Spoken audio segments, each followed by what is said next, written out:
My name is Chris Spags, and I'm on a quest to stack up every NFL team in Underdog Fantasy's Best Ball Mania 4. Of course, $3 million to first place in that one. I'm already entered into a draft room, but of course, we have to spin this wheel today to determine which team at random I'll be forced to build around here. We've got 9 teams left to go, so let's see what the wheel gives us. Good teams left, bad teams left. Who will I get sniped on? It'll be the Cleveland Browns to start us off here. There we go. A team that's pretty easy to build around for the most part. Of course, on a SPAGS STACKS stream, we all know that sometimes that can go a little bit awry here for us. But of course, I'm in the draft room. The room just filled, so we will stall for a minute here to talk about the 101, an unfamiliar spot for me here. Of course, the influential 101. Crazy to see myself getting that one, but happy to be getting, I guess, some more shares of Justin Jefferson in this one. I don't think taking Nick Chubb at the 101 is going to be a move we do here. So we will instead build our Browns through other players. I do think if you are stacking up the Browns, though, I would try to get Nick Chubb into that mix. Obviously, he's not a great pass catcher or hasn't been a high usage pass catcher. Actually was pretty good numerically last year in terms of the EPA per target numbers, as well as the DVOA numbers. But Nick Chubb, I do think, is the guy that rises with the tide of the Cleveland Browns if they're good this year. So I'm not going to get him in this one, but I would say if you are going to stack Browns, I do think that getting Nick Chubb in there, despite it being maybe a little bit counterintuitive, is going to be a good move. Let me get the banner going as well. Check in with the chat. Shout out to all you guys hanging out with me here. Of course, if you're watching live or after the fact, I appreciate it either way, but no delay here. We are, again, not going to take Nick Chubb. We are going to go our usual Justin Jefferson here. So keep me around the 12 to 13% I have of him. We'll see what the room does here. Oh boy. Chat, what's going on? Shocker. Who could believe that I would get a 101? It never happens. Never happens. If you're new to the channel here, by the way, you should know my run out of 101s. It's all random, but I'm very lucky with the run out of 101s I've gotten in the recent weeks here, and really feeling good about that one. Makes you look important on stream if you're getting 101s, because obviously that means that Underdog values me so highly that they're just forcing their way to give me these picks. It's not random at all. It's all just the hard work, the elbow grease I've been putting in here. Tough spot for Browns and Jets. They all go on the other side of the board. That is true. That is the one thing I would say that I've learned from SPAGS STACKS. And somebody had commented earlier on in the process is that maybe I should be picking from a grouping of teams based upon the draft slot. I obviously didn't think of that in the beginning here when we started this back in June. So unfortunately, we're going to have to adapt and just try to get the players we can at this spot. Maybe reach for some guys. I do hate reaching for guys at this point in Best Ball Mania. Of course, I am at draft number... We'll check that out here. Also check in with my exposures at the end of the stream, as we do here every Friday. But this is draft and Best Ball Mania, draft number 119 for me. So that is a spot where I don't really want to have my last 31 entries here have a lot of reaching for players that have been at values at other points. Certainly Nick Chubb is a guy that's come up a little bit in ADP, but still a guy that I think for the most part, reaching for him in the 11 spot, a little bit different than reaching him for him in the 1 spot. So that's why, unfortunately, not going to go that way today. It's like Underdog is trying to make up for what happened to you in the finals last year. They know you had the Bills versus Bengals game played out. I would have been the champ. But yes, I think we can all agree here that if Bills-Bengals went off, me and Devin Singletary, me and Trey Lance, T. Higgins, Trey Lance, of course, gave me a fat 0. Joe Burrow making up for Trey Lance would have been the thing that would have helped there.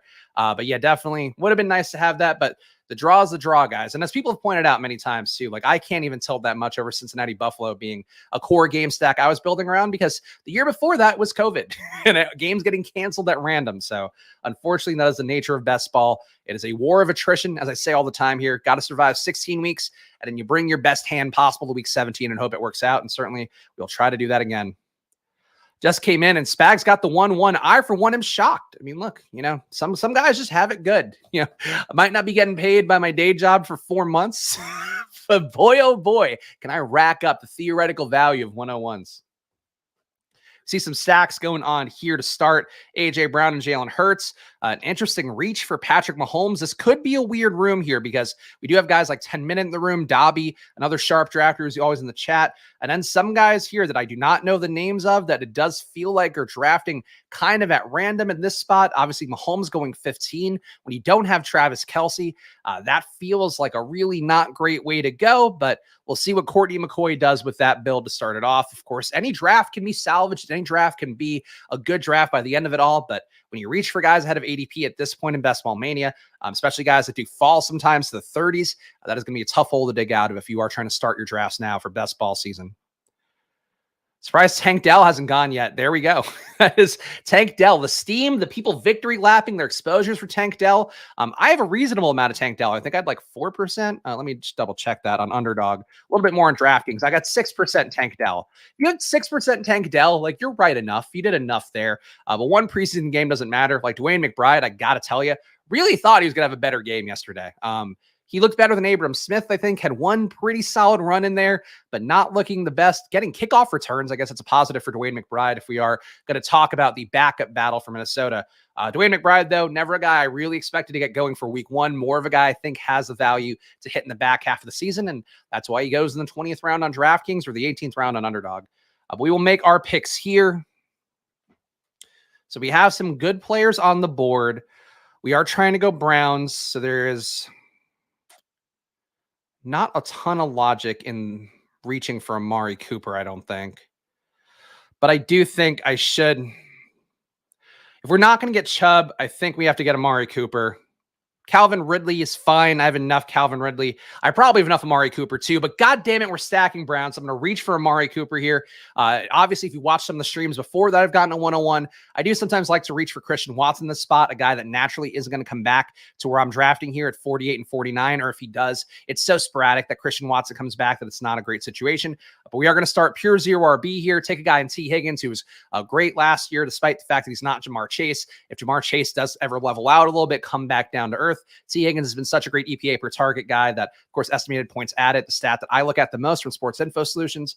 But T. Higgins, a guy that I love in any build, and I think when you get him with Jefferson too, just a nice receiver room. I feel like the Jefferson, T. Higgins, Devonta Smith start, like that's one way. If you're going to get me away from reaching for Christian Watson there, that would be a build that I would like a lot. But we got Amari instead, which is fine. Jeremy here, who's the icon in the 7th spot, almost had Bijan falling to him. Bijan, again, I will point out, falls in random rooms. I don't really know why. Obviously, the 3rd string in the depth chart thing for the most casual of drafters might be a thing that makes him look less appealing. He's not going to be the 3rd string back once things actually get into the run of the season. And even still, you know, even if he's nominally the 3rd string back, like he's going to get his work. They're not going to give Cordero Patterson 20 touches just because he's number 1 on the depth chart. So something to keep in mind here if you are the kind of person that passes on Bijan because of things like depth chart in training camp and the offseason and the preseason. Like, that stuff doesn't matter quite as much. But we'll see what Bone Hoggers what is that name? Bone Hoggers. What Bone Hoggers does here, he gets his first receiver with Keenan Allen. So a lot of running backs going in this room. This guy here hasn't taken a single receiver, 2 running backs for this guy. So we will see what happens here. I think this could be a nice room to do an extreme zero RB build, especially because we're not getting Nick Chubb. But I think we'll figure it out as we go, as we always do here. Dup was a big Tank fan going into the pre-draft days. There we go. You're Justin victory lap yourself there. But it is one of those things too, where Tank Dell, he looked great in that one game. It was also a game where CJ Stroud clearly did not have it going that well for himself. So that's something too, where that'll be a better connection, I think, in stacks than people are realizing so far. But I've talked about CJ Stroud being a guy that I'm willing to keep packing the bags for. One bad game for him, if he drops an ADP at all because of having that limited run of plays and throwing a pick, like, he's a gunslinger. You kind of want these guys, I think, to be more aggressive than not. Obviously, if it's inaccurate and aggressive, that's a bad thing. But that was just a bad read by CJ Stroud. So him and Tank Dell, I think, still a pretty elite pairing to have at any point in your drafts. Christian Watson goes 36 here. So again, just no chance he was coming back to me at 48. That's only going to get worse, I think, for Christian Watson, where you're not going to find him slipping in those random lucky rooms too often to the one spot, just because Watson's had a really good camp. Clearly been an alpha target earner for Green Bay with Jordan Love there at QB, but definitely something for Christian Watson that just can't get him to fall to me naturally. Got to reach for him always. Just finished my first Chihuahua draft for the stream. I think you should do one of those on stream today to be fun and flirty. We all know that's your style. I am fun and flirty, of course, as always on these streams, but I don't think the Chihuahua, I'm just probably not going to get entries on the Chihuahua. If I actually do have time this afternoon, so maybe I'll do them after the stream ends, but for BBM here, I can't deviate from the content strategy that's clearly working so well here on Splash Play. So I got to hit my BBM entries, got to get my SPAGS stacks in. So no Chihuahuas here on stream for me, but go check it out. A low dollar tournament there, not a high max entry either. So definitely a good tournament to get in there if you don't want to spend the $37.50 or whatever it is for Best Ball Mania 4. Tank Dell looked good, but the guy covering him looked equally as bad. It's just one game. He did cook Jack Jones on a few plays, and people, at least in New England, do hold Jack Jones some esteem. But yes, overreacting to anything in preseason. Like I've talked a little bit about Anthony Richardson, of course. I've talked a little bit about this guy. I don't know if you've seen me talk about AR at all at any point this offseason. But he's a guy that if he breaks one big play on Saturday, he's starting that game. Obviously, it doesn't mean he's a starter, but if he is starting playing against the first team defense and he does break one big play, especially a team like Buffalo, that actually is pretty good defensively. If he breaks one long pass, one long run, he's going to get steamed up because of that. So I think you kind of have to, that's part of being a responsible drafter. And it means like, hey, maybe you panic a little bit if you have 0% Tank Dell or 0% AR, if that, theoretical big play happens. But I don't think you then all of a sudden go, I've got to really jam this guy in every draft. Like, I think that's what casual drafters will do. And I'm hoping it happens. Like, I'd love to get better closing line value on a guy like Anthony Richardson. But I do think that, trying to not read too much into one or two viral moments, I think is a pretty important thing, because this training camp, I think more than any, because people are so tuned in to the training camp news and to the training camp highlights, and the NFL beat writers handle stuff like that. People really see one highlight and it's like, God damn, this guy's great. Like Calvin Ridley got steamed up entirely because there's positive camp reports and a couple good highlights. Yeah, it's crazy. Crazy that I am, in fact, an AR truther. Multi 5 Chihuahuas at once. This year, I think I've only done 2 multi-tables at once, or 2 drafts at the same time to multi-table. Last year, I was doing 4 to 5 sometimes. I think actually in the Poodle, I did do 4 to 5. It's stressful, man. I don't enjoy that quite as much, especially on your phone. But if you are going to try to max out a tournament like the Chihuahua, you might have to multi-table a little bit. All right, so we are on the board here. Nobody Cleveland related coming up. Decent pocket for some more players as well. Hawkinson. I don't want to box myself out of Njoku. So I'm going to take Drake London here. A little bit of a discount going at 48. London, I feel like I've also seen fall in some rooms lately. I don't really know why, but I think that's a solid player for me to pick up at this point. And I don't think I want to go extreme 0 RB. I do think this is a spot for me to get Aaron Jones, who I have some issue with taking him in general in this spot, just because I do think A.J. Dillon's a more appealing pick going at the 100 range. And it also just gives you a little more flexibility as you're going through the next few rounds without having that anchor running back early on. But I know for myself, I went through the Fantasy Life Data Hub, which is a free tool that you can go to fantasylife.com and get, not a paid ad. I just think it's a great tool that you guys should use if you want a free one. And I saw my exposures, and I have a good amount of Jefferson with Watson because of that reaching. I have a good amount of Jefferson with Hawkinson. I have a good amount of Jefferson with A.J. Dillon. Do not have a good amount of Jefferson with Aaron Jones. So if you want to get that week 17 correlation, I think the Best Ball Data Hub is a good way to get, wrap your head around that. And for me, I just need to get more Aaron Jones with Jefferson if I'm gonna keep getting this lucky with all the Jefferson 101s. Spaghetti Daddy, what's popping? It's a great morning here. The wife is at a bachelorette. My mother-in-law left this morning, so I am on solo dad duty tonight and tomorrow all day, and then Sunday morning. So we'll be crushing it. Little man's doing a good job learning how to communicate better, so that'll be fun. But besides that, it is going to be a lot of work here. And if you are a member of our Probably waitlist as well, check your emails tonight for the Probably email, because I'm going to have to do it. I'm going to have to do it while the baby's asleep. So, but that's life here. That's dad living. No fantasy football expo for Chris. Instead, for Chris, I never call myself Chris on here. For Spags, no fantasy football expo, just grinding drafts and taking care of babies, wiping baby butts. That's what you want for your fantasy experts. Yeah, Tyler, if you want to book one of your famous last-minute flights, you can come on over right now. When a Luka draft, I don't think he'd be much help. I'd be happy to give it a shot, but he can't sit still. So that makes it inherently kind of tough. The draft would have to be me chasing him around the house, and that would not be the most fun. The icon taking Chris Godwin at 55. Jeremy's in the chat. I'm surprised by that pick. I don't think I've seen anybody reach for Chris Godwin this entire draft season, but Jeremy wanted him here. Not a lot of receivers on the board, so you could see why he would do it. But that definitely, tough one for me. Lucas, Uncle Bolick, and Tyler. Yeah, you guys get uncle status just by being in the chat. If you're a paid member of Splash Play, you get Luca uncle status for my baby boy. But besides that, no unpaid members get uncle status. What is this tight end run here? Dallas Goedert 59. Kittle falls so often. He goes at 60. This is all right. This is going to be a little bit of a weird room. Absolutely going to be a little bit of a weird room. We're going to do 2 drafts today, though. So the second room, we'll probably have some more of you guys in the chat in that one. And that'll make that room inherently a little bit less weird. But again, a lot of lack of badges here. Pittman going early for A. Louis here. Man, okay, this is going to be an interesting draft. Because this pocket is completely broken up now in a way that I think is hopefully will benefit me. Do think that we need to talk about Kenneth Walker. I don't know if you guys watched the second half of the preseason doubleheader yesterday, especially after that Texans-Patriots game was so fucking nothing. But boy, Zach Charbonnet, you want to talk about bags you could feel good about. The violence that man ran with yesterday, and I've talked about my love of running backs who are analytically sound. Zach Charbonnet, one of the ones in the draft, besides Bijan and maybe Roshan Johnson if we want to squint our eyes a little bit. Zach Charbonnet, the best analytics back by a pretty wide margin. Great at catching passes, great at every sort of situation, great against 8-man boxes, like all that stuff for him. But you saw with those runs, and if you didn't see him, just search Zach Charbonnet on Twitter, and you'll see the hits that he doled out to, what's-his-face from the Vikings, Louis Cine? I don't even know how you pronounce his last name. But just smashed the guy.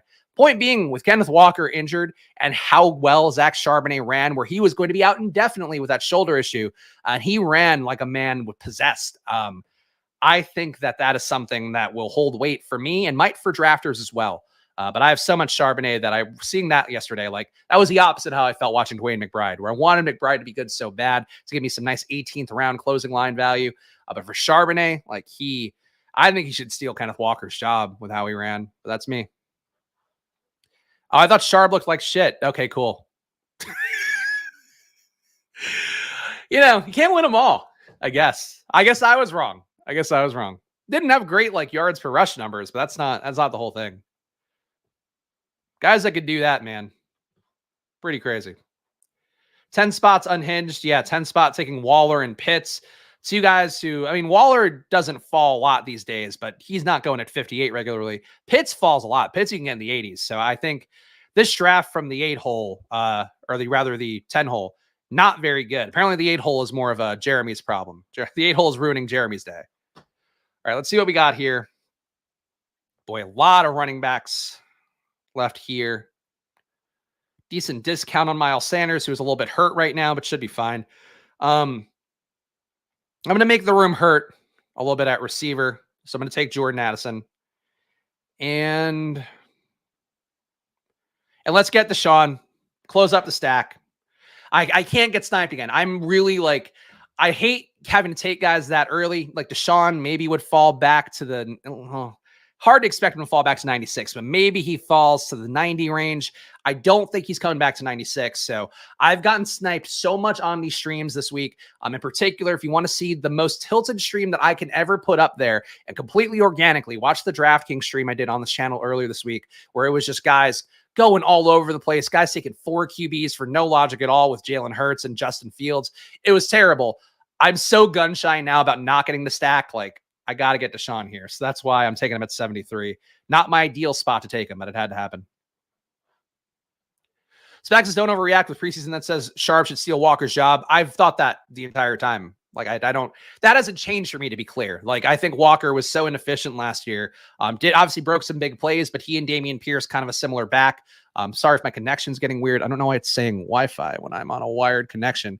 But yeah, with those 2 guys, I think Walker and Pierce are just very fragile in terms of how they performed last year, where they were really bad analytically, had some great missed tackles numbers. So maybe that's something that can make them look better over the course of time, another year of experience and all that. And also offensive line improvements for both teams. But definitely, I think that Charbonnet is a better back than Walker. So that hasn't changed for me. It was just reassuring to see him running like a man just out of a cage. That was what I wanted to see from Charbonnet. My worry Deshaun is dust. I am not worried about Deshaun being dust. I am thinking that this is the best spot for him to start to realize his potential again. Every year he's played a full year in terms of his, his career that obviously has been a little spotty recently. But he's been a top 5 fantasy QB, I believe is the stat, maybe top 7. But in that range though, where he is going to be an upper echelon QB. And I believe in Cleveland a lot being better this year. I mean, this is really a do or die year for them, for Kevin Stefanski. I think if they don't win this year, I think he's out. So that's something too, where they have to take advantage of Deshaun Watson while he's in this really high paying contract window. So I think for him, it's kind of make or break for him this year. And I think it sets up really well against Chubb getting more work. I think that's a good thing. Really good back. I always am loath to go to volume backs, but Nick Chubb is so good with that much volume that he's a guy that can carry that team single-handedly. Excuse me. But I think, boy, I only got worse by clearing my throat. But I think that overall with Deshaun, like, he's got the weapons now. He's got the coaching theoretically. He's got the running back who's so good. And the defense too should be a little bit better as well. If he's not good this year, then it's done. But I'd rather bet on him being good. He's still young enough. He's a piece of shit. I think we, relative to that stuff. But what can you do? A lot of running backs going here. We'll see what we get back. Yes, I'm putting on the bread hat. That is, in fact, the line that our guy Charlie, of course, well, I always have to get the kudos to. Top 3 finisher last year in Best Ball Mania, so shout out to him. But yeah, definitely was a fun DraftKings stream this week. And the bread hat's always here. Whenever I tilt so hard, we're going back to the Artisano bread hat. This room, some weird picks. It's true. This has been a strange draft. The pockets being hit too, also weird. Definitely glad I bled out receiver as I did, because now these guys are going to have to kind of struggle with that part of it.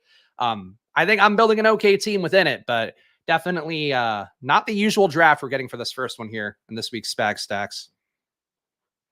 Shout out to all you guys hanging out, by the way. Of course, I got to do the quick plug. If you are new around here, or if you just aren't subscribed, please subscribe down below. About 48% of the people that have been watching Splash Play over the last month are not subscribed to the channel. And it would really help us out here if you did. I'm trying to build up an independent channel for ourselves, just to give me a little more footing in terms of what I'm trying to do moving forward. So, and also we'll be doing content, of course, all season long. Fantasy football doesn't stop here on Splash Play. So we got the drafts going. I'm growing my beard. I'm not going to shave my beard until I finish these 5 days a week of drafts. And then once we hit the season, then yeah, we'll keep it going.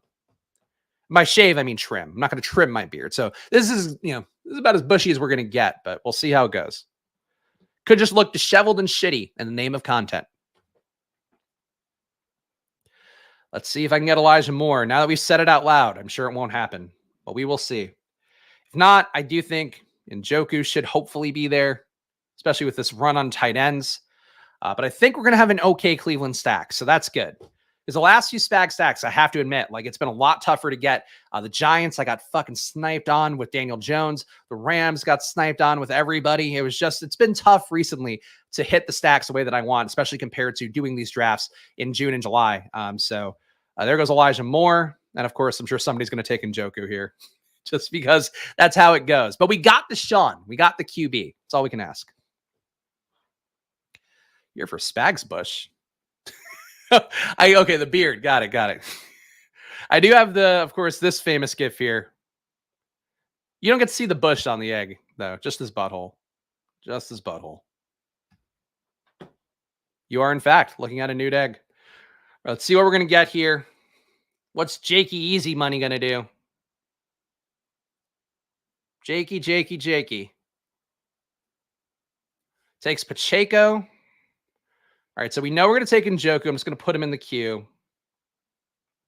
1150. We don't need Dylan. No other correlations are jumping out to me. I guess we could take Kadarius Toney for the bring back there. Could also reach for Kirk, but I don't think we need to do that.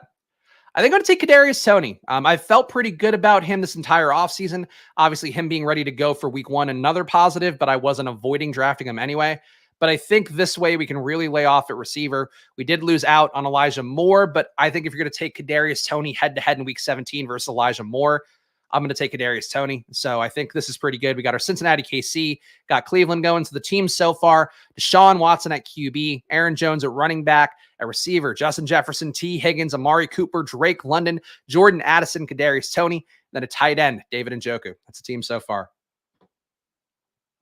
AR, top 100 at Dobby. Glad it's going to a name I know. I want AR to have nice, safe homes here in these last few weeks before the season starts. Yo, what up, Spags? A little late this morning. Appreciate the Deuce comments yesterday, but I think you have fully scared me away from for the record. Yeah, Chunk the Deuce had asked me about Deuce Vaughn, a guy that I just don't see a lot of potential in. In particular, I know talked about a little bit in the rookie running back videos we did earlier in the year, but just so small. And it's weird because, like, I think this is going to sound mean. He's kind of getting treated like a freak show, like the clips that come out of him where it's like, can you believe this small guy is doing this? And it's like, he is that small, but also like he took so many big hits in college. He had a low in the class, I think, let me find this number, 15.4% avoided tackle rates. That's lower than literally everybody else who was a drafted running back or in the hunt to be a drafted running back. If you're that small and you're taking hits more than the average running back, it's a bad scene. If he were shifty enough to avoid, like I could see going there more. But Deuce Vaughn to me, I feel like is more of a gimmick. It's like when like baseball teams used to have like a little person playing and they'd give him like a 1/2 jersey number. That's what Deuce Vaughn is to me. And I just don't see how it happens. Nepotism is on his side. His dad being part of the Cowboys office or coaching staff, I think is a positive thing for him in terms of getting a shot. But I think he's literally going to be killed. I think if he's not just a pass down back who they're giving the ball to in the most open spaces, I think Deuce Vaughn's going to run into some trouble. But there we go. Spags, how excited are you for A-Rich to start? I want my closing line value as promised. I mean, this is the time period where you could get it. Again, just really takes one big play from him in that preseason game to hit it. But I'm excited to see him go. I don't know what channel the game is on, so I'm probably going to have to. It's on an NFL network, so I'm going to have to bootleg it tomorrow, I think. But Luca and I will definitely be watching AR as part of our weekend activities, and I'm sure he's not going to care very much at all. but we'll try. We'll try all the same. But I'm excited to see him go. Obviously, worried about him not coming through in the way that I want him to. And just because like the FUD that comes out on social media, I think I find frustrating. Like I felt frustrated by what people were saying about CJ Stroud and like, oh, he's shit. It's like, okay, he threw a pick against one of the best defenses in the league last year on a route that, granted, he should have like seen the guy coming, but he was trying to play it downfield. So if that happens for AR, like it'll be bad. But if he crushes, like I will be on, cloud 9. So we'll see. Naked Gino alert. Oh, good. A Louis here is getting weird too.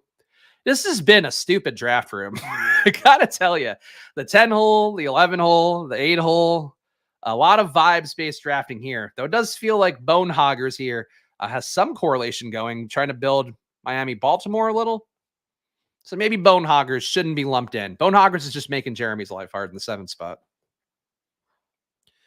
Muggsy Bogues, the NFL's Deuce. I mean, that would be a great outcome for him. I think it's more likely that he's like Mike, or he's like the Rookie of the Year movie where Deuce Vaughn is like, oh, he was great in college, and then he's all of a sudden, oh, his arm doesn't work now. That's going to be Deuce Vaughn in the NFL, but we'll see. I'm willing to be wrong on that one, I guess. I just don't see it happening personally. But again, I'll say it every time. You're the mantra of Splash Play. Your takes are as right as mine is in August, and then once we hit the season, we'll know. But for now, I think Deuce Vaughn is should be squashed. Literally should be squashed in the field. All right, let's see what we're doing here. Definitely need some running backs coming in here. Did get a little bit bled out at running back, but we'll figure it out. We'll figure it out, as we always do, as we are wont to do. If Air Bud can play ball, that's true. If Air Bud can be good at football, I guess there's a world where Deuce Vaughn can be good at football. He is similarly sized to Air Bud. All right. So Kirk is still here. I think that has some appeal. No. I shouldn't take Allen Lazard. We already have 6 receivers. It would be pretty silly to take Allen Lazard. But boy, this is a shitty pocket for anything else. I am going to scoop the Kirk discount here just because these running backs are not doing it for me. Damian Harris is barely hanging on to an RB2 job. Jerick McKinnon is old. He kind of makes sense because we have KC. Jamal Williams, not my favorite guy in the world. Elijah Mitchell is fine, but he goes a lot cheaper these days. Same thing for Jalen Warren. All right, I'm going to take McKinnon here.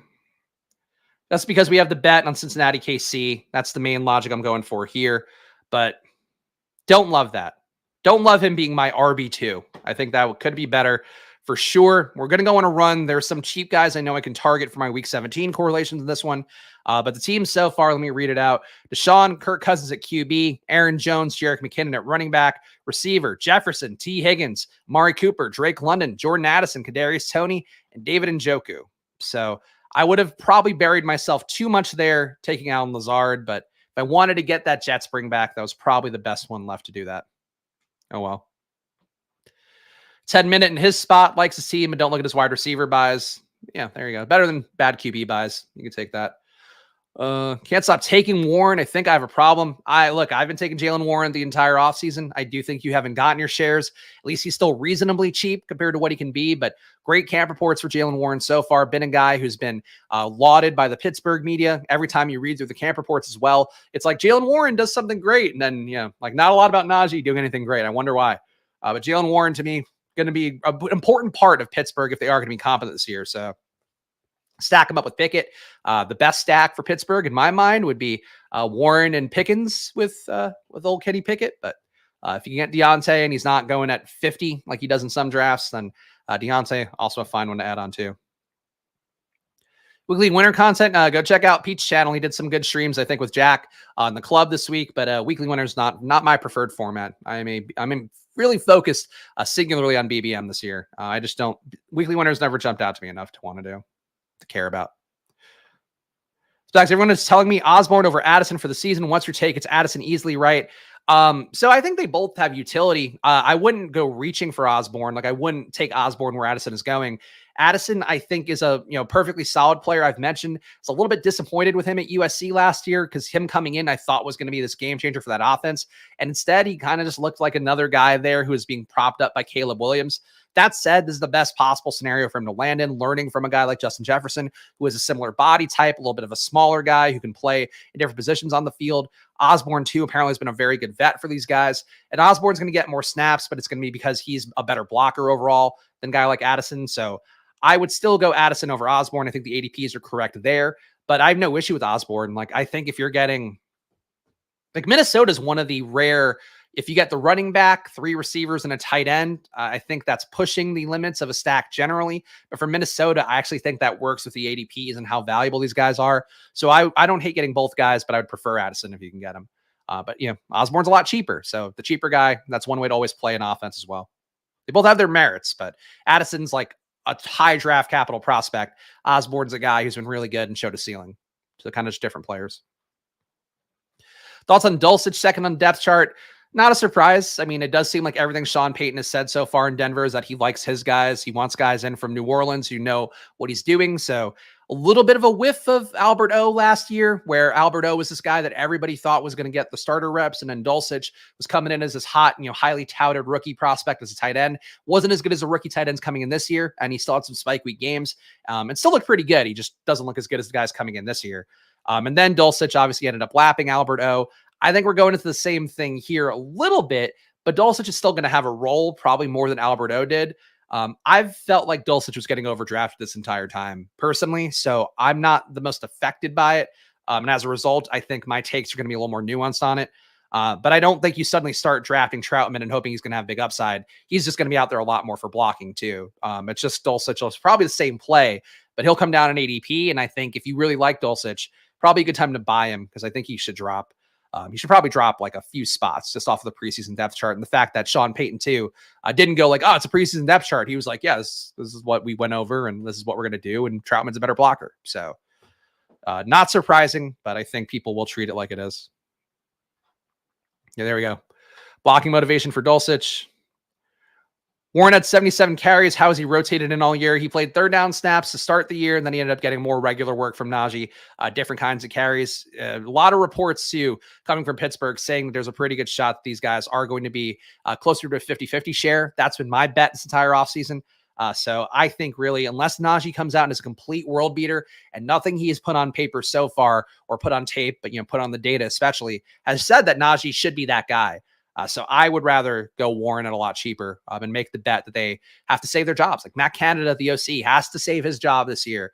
And if you're going to try to save your job, I think you do it more easily with Jalen Warren than you probably do with Najee at this point in his career.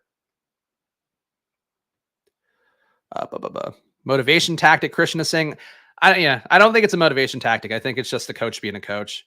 And I think too, Dulcich knows like he's got a role in the offense. So like if he's second on the depth chart, like, I don't think that's that crazy of a thing.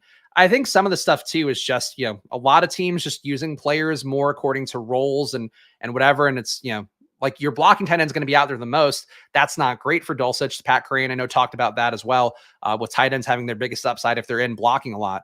But Dulcich is a pure pass catcher, so it's not like it's like some surprise. All right, we got to get running backs in at this point. God, so many tight ends. What is going on here? All right, so Kendre Miller is going to be one of these running backs. Always a guy that's got upside coming up late. Devin Singletary. So we started the preseason opener, but it seemed like maybe they're saving Dameon Pierce. I still think that there is a chance for Devin Singletary to be an important part of this offense moving forward. So I'm going to take Singletary here. I've been a believer. Don't know if he's going to get steamed up because of just him starting the preseason game yesterday. But we're trying to get running backs in at this point. Need to get volume in because we started so late. Besides Aaron Jones, so that's why Singletary I think is a guy. He's going to come in with a role. Might not be as much of a role as Dameon Pierce to start, but it's also possible that like Dameon Pierce is like nursing an injury or something, and then Singletary might actually be the starter.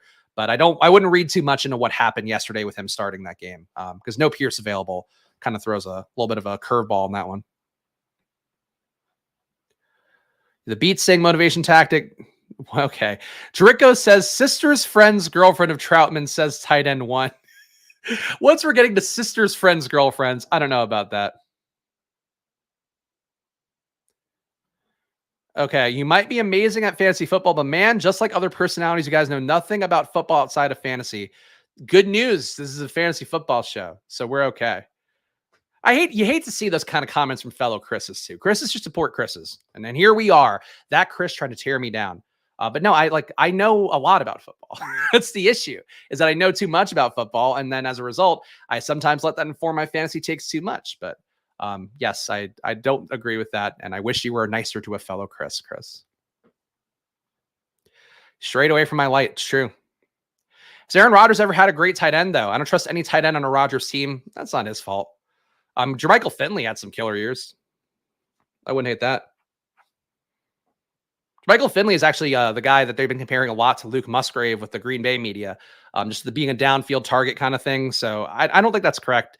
I also don't think the Jets right now have a tight end who's like going to be great either. They've been running a lot of Jeremy Ruckert out there, who's a guy that local Long Island people like a lot because he grew up in Long Island. But for the most part, I think that for the Jets tight end room, it's like Tyler Conklin's not great. CJ Uzomah's not great. Ruckert maybe can be somebody, but he's probably not great right now. Oh, there you go. Bubba Franks digging deep. Fox said bye weeks have zero effect in best ball. Is that true? Not zero effect. I don't think you want to take zeros necessarily, but there's it's like anything in best ball. There's a good and a bad to anything. If you take I think Jalen Hurts and Stafford have the same bye. If you take Jalen Hurts and Stafford for the most part, and you only take two QBs, you're probably gonna get different from anybody else with Jalen Hurts and Stafford, because for the most part, everybody doesn't want to take a zero in a week. So that's the upside of having, buys that overlap. The downside is obviously you're not getting points from that week. But again, I'm in a unique position because of how my best performing team last year was Joe Burrow and Trey Lance. I can tell you for a fact, I didn't need Trey Lance to do anything because he didn't do anything. So I think you can get away with having two bye weeks, at QB. But that's the one position I'd worry the most about it. At tight end, you shouldn't sweat having a zero at tight end because you might get a zero at tight end anyway. And you might get a zero in any position anyway, too, because of just injuries and how they work out. So I would sweat bye weeks less. They matter, but they don't matter as much, I think, as your brain's going to tell you they matter. That's the best way to put it. SPAGS, do another draft after this? Yes, I will. We'll do a double header here today, Friday afternoon. How could I refuse here? What am I going to go outside? I already worked out today. I already ate eggs and bacon. I already took a baby to daycare. So I got nothing to do besides draft. So I will draft a second one here. Here's another good answer from Tyler that I'm not going to read out loud, but I think this is also a valid way to look at the bye week stuff. You don't want to put up zeros, but if it happens, just means you got more unique. And I think that's something that is really the main thing I would carry with it. Try to avoid it if you can. If it happens, don't die. don't die over it, literally. Don't have a heart attack and go, oh no, these bye weeks. Don't do that. All right, let me take a sip of water here. Going to be some important picks coming up. I did think about popping open some mimosas for this one too, because the wife left me orange juice and champagne as her thank you for her fifth weekend of the of the year not being at home while I'm on baby duty. So I was thinking like, oh, maybe I could just do that now. But then I was like, do I really want to show up to pick up the baby at 5 o'clock, like vaguely blitzed? I don't think so. So that was my decision today. But I did think about making this best ball brunch and just going all in on mimosas. We didn't do it though. We didn't do it. But I do need golf pup cup drafts. I mean, I'll do basketball, but I haven't done basketball yet. I'm a football drafter. Like I enjoy the football process for this stuff more than anything else. We are on the clock though, so let's make some picks. Is Roshan still available? Okay, Roshan went. Foreman fell. We're gonna take Foreman. We also have Jerome Ford, who is hurt, but still not hurt enough for me to worry about it. So let's not dilly dally here. Foreman done. Ford is part of our Cleveland stack. Done. Foreman, why does he have a weird headshot? Why does he have a white background? He's the only player with a white background. Disconcerting. Either way, though, the team so far, so we dug out of our running back hole in an okay way. Deshaun Watson, Kirk Cousins, Aaron Jones, Jerick McKinnon, Kendre Miller, Devin Singletary, Deonta Foreman, Jerome Ford. A receiver, we have Justin Jefferson, T. Higgins, Amari Cooper, Drake London, Jordan Addison, Kadarius Toney, and then a tight end, David Njoku. So you're really seeing, I think, my draft style on full display here. Hammering the receiver position, then running away from it and not touching guys in this range. Obviously, that is something, too, where I think I'm going to have really deflated exposures to guys in that 100 to 150 receiver range. But obviously, that is where the receiver quality diminishes. That's where people try to make up from not taking receivers early. So this is the way that I like to build. If you're new around here, this is the way I build a lot of my drafts, or, obviously not the same players, but try to. Hi, SPAGS Reno. Hi, Charles. Hi, Charles. And I'm not doing the wave of hellos. Only Charles gets one of our VIPs. Nothing wrong with a committed alcoholic dad. Yeah, I could be like the dad in Hoosiers. Storm out on the field and go, ruin the game again. That old drunk of his, of ours. We love him, but boy, he really comes in ruining situations. Hoosiers, one of the greatest white basketball moments of all time. Olave's had shots like that too. Didn't know. Haven't taken Olave on desktop in a minute. Good time. You guys are the real fucking sickos. The fact that multiples of you knew that Olave had the white headshot, I think, is a real testament. But that's why I love you guys. That's why I love this channel, is that we are all degenerates, and degenerates enough to the point that you can remember that Chris Olave and Deonta Foreman both have weird backgrounds on their headshots. What a world. Hell yeah, my dad was an alcoholic, fully not committed. But still, I'm sure if you have an alcoholic dad, there are fun moments. I'm sure there's a lot more bad ones, but everything in life's a trade-off. Everything in life's a trade-off. We are sick as fuck. I know. Well, I knew that for you, Tyler, but glad to learn it for everybody else. And if everybody's filing in now, again, we will do a second draft once this one ends. So we'll see how it's going. Luke Musgrave, 16. Well, that was one of my outs at tight end. What an asshole. And he took Tyler Conklin, too. At least he's stacking up his guys. At least Cacao Slim isn't doing stacks. So he's got that going for him, as opposed to Courtney McCoy. Courtney McCoy reaches for Patrick Mahomes. Then, of course, you got to get a 3 QB build where you take Wilson and Bryce Young. Oof. I think we got a good shot to advance out of this pod. I gotta be honest, guys. I think these are some bad teams besides our guys. Of course, 10-minute Dobby, the icon, doing the best they can, but feeling good about the advance rate potential for this one. Oh, good. I'm glad we all have alcoholic dads here. Glad everybody's. My dad is not an alcoholic, but he was mean. I guess maybe that's worse in some respects. At least you can blame the alcohol for the other side of it. This pod is Disneyland. This pod is a nice journey. The happiest place on the earth, unless you're getting sniped by these dumb shits. That's how this pod is going to go so far. Boy, I feel like this chat's turned into therapy. The trade-off was me never picking up a beer in my entire life. To this day, might I add. I also have smoked weed every day since like 8th grade, but either way, well, there we go. So glad to learn about you, Chunk. That's what you'll only get here on Splash Play, guys. You know what? I think that's worth a plug. Tell you what, this is a safe space, guys. Anything you want to confess to, not murder. Don't make it weird. Not murder or sex crimes. Besides that, though, this is your safe space here. No judgment for me. Just happy to have you here, no matter how fucked up your life has been. All right, let's figure this out. We need 2 tight ends, I think, at this point. Njoku, not quite elite enough, I think, to get away with a 1 tight end build. Let's get a bring back, though, for Cleveland. So Mecole Hardman, I think, is your last out of a bring back. He is involved. He's with the starter group and all that stuff. That looks pretty good. Who else do we have as a bring back? Atlanta, Cincinnati, Cleveland. I do have a fun pick at tight end that I want to hit at some point here. Fucking Musgrave going really threw me for a loop. I got to be honest. Ugh, I just hate all these guys. I'm going to take Hayden Hurst here. Maybe could have gone Hunter Henry. Meh.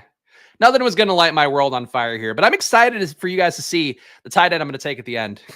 I hate that we have to wait this long, though, for me to take the tight end at the end, but we're going to do it. So I'll tease it out here. Exciting tight end from one of the teams that played yesterday. He'll be my bailout here. My way to get unique for my Minnesota stack. And then we'll hit another draft. Something for everybody here. Of course, if you're new to Splash Play, again, fantasy football all year round is going to be the trope that we aspire to here. Ty Chandler going. We should talk about Ty Chandler a little bit, too. I thought he showed out pretty well yesterday, I got to admit. As somebody who wasn't a big believer in him, I did see a tweet from our guy John Warner over at the Badge Bros talking about how the thing that he was taking away from the game wasn't Ty Chandler being good, but more the usage that he was getting. I think it's pretty interesting to note, too. It does feel like Madison is probably just a little bit undervalued. He hasn't been great, but he has been better than Dalvin Cook.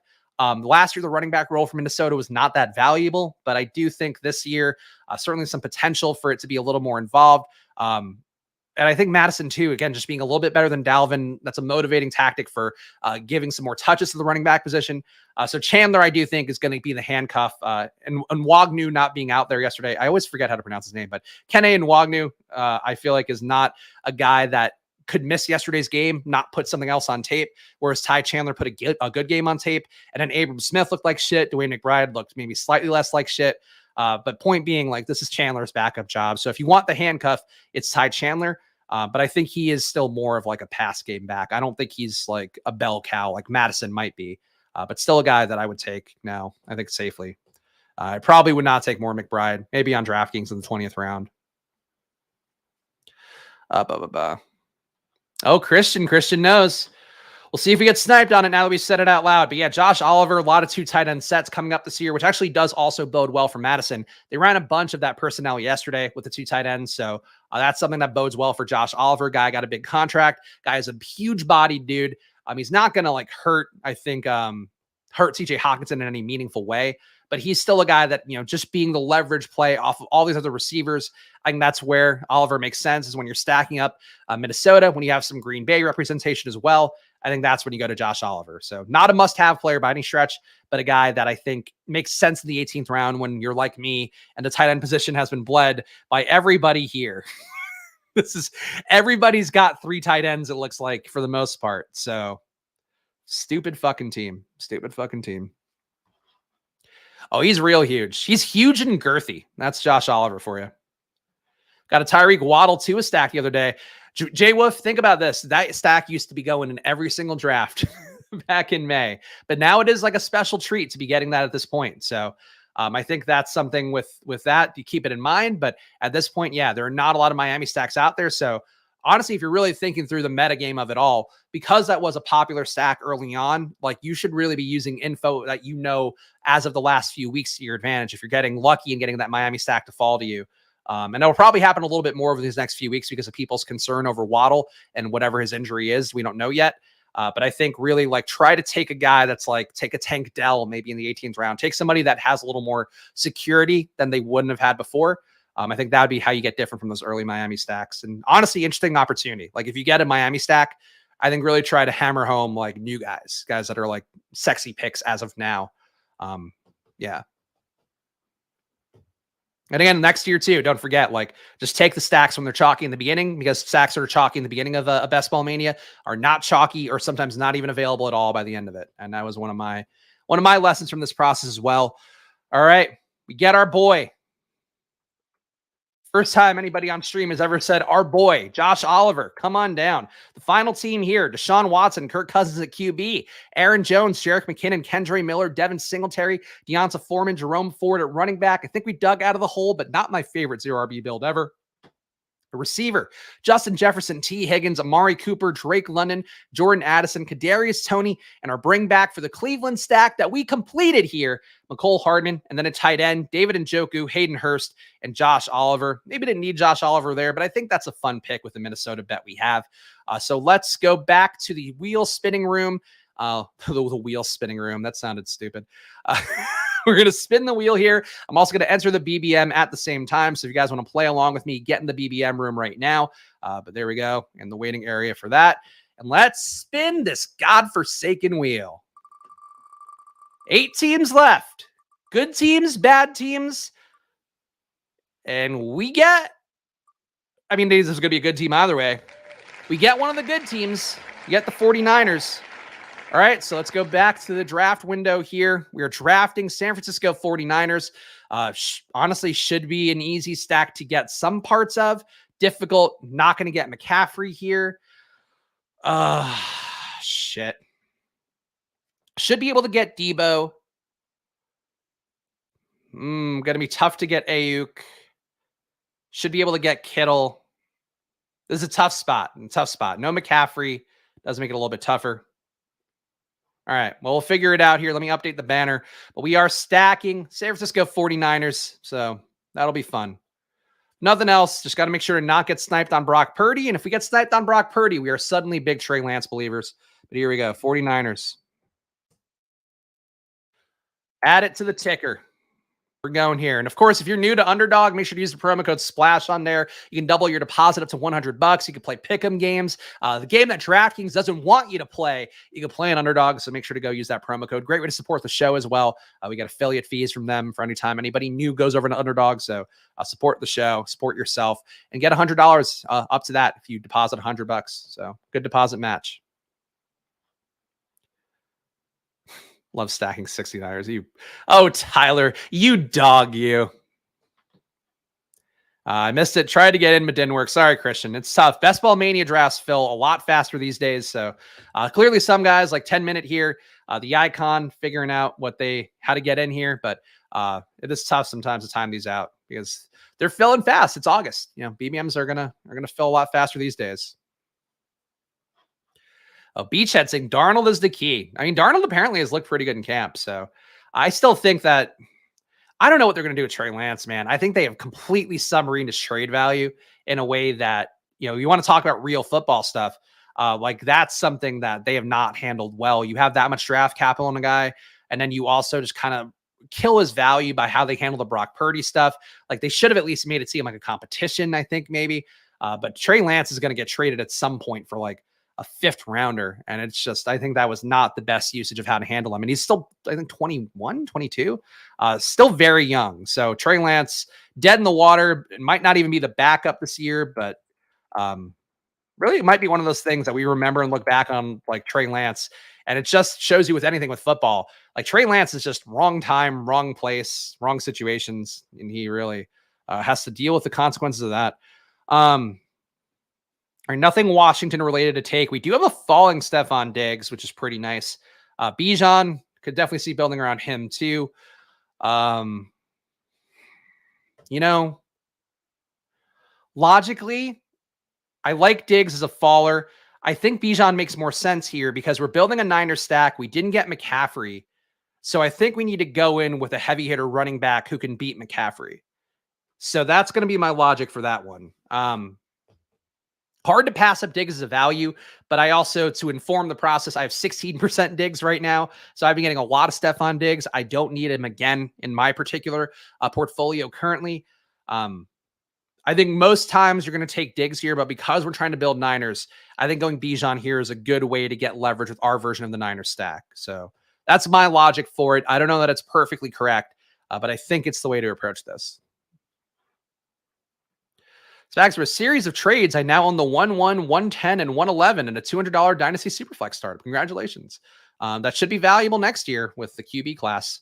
Yeah, Drake May and Caleb Williams going to both be, I think, potential world beaters. So if you're tired of hearing me talk about rookies this year, wait until next year, because both QBs, I think, are also tremendous guys who could go to the right offense. Arizona, I don't know.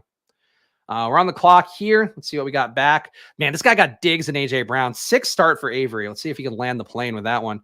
Okay, nothing Niners related. I'm just going to take Garrett Wilson here. Mild dip at ADP, but I think that's the right play for us at this point.